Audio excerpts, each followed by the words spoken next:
चल हो जा शुरू।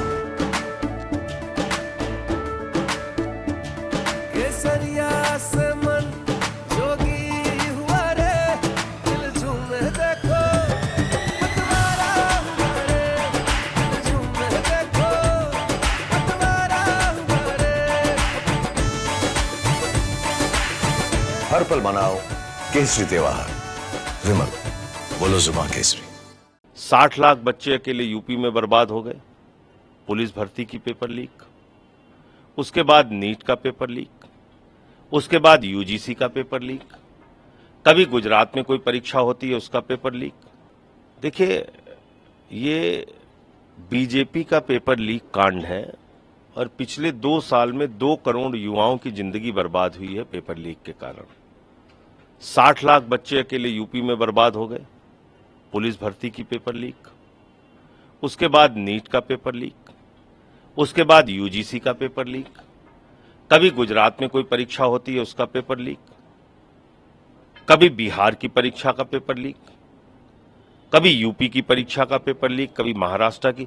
तो जहां जहां भाजपा का शासन है पूरे देश में, पेपर लीक कांड हो रहा है। युवा मांगेंगे भीख अगर होगा पेपर लीक, और ये बीजेपी का पेपर लीक कांड है। इस देश को बीजेपी ने पेपर लीक देश बना दिया है। आप बताइए, 67 बच्चे यूजीसी इसमें नीट में टॉप कर जा रहे हैं, 720 अंक पा रहे हैं सबके सब। पिछले वर्षों में कभी 1 बच्चा टॉप किया, कभी 2 किया, कभी 3 किया। इस बार 67 के 67 बच्चे टॉप कर गए। कल्पना कीजिए आप, एक लड़की फिजिक्स में फेल हो गई और वो नीट में टॉप कर रही है। आप मुझे बताइए, एक ही सेंटर से 6 बच्चे टॉप कर रहे हैं, बहादुरगढ़ में हरियाणा से। तो क्या है ये?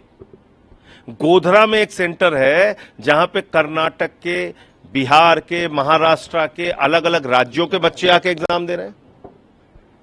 ये तो सामान्य सी बात है ना कि कोई बिहार का रहने वाला वो बिहार का सेंटर ऑप्शन में देगा कि वो गोधरा में जाके देगा। एनटीए ने सुप्रीम कोर्ट और उस जो एग्जाम कराने वाले लोग हैं उनके यहां पैसे बरामद हो रहे हैं, करोड़ों रुपए।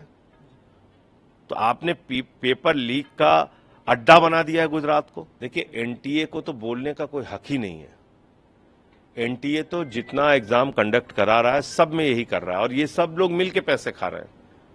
राज्य सरकारों के साथ, जहां जहां बीजेपी का शासन है, उनके साथ मिलकर पैसे खा रहे हैं लोग। आप लोग क्या संसद में आपने बात की प्रेस कॉन्फ्रेंस में? निश्चित रूप से इस मामले को उठाएंगे।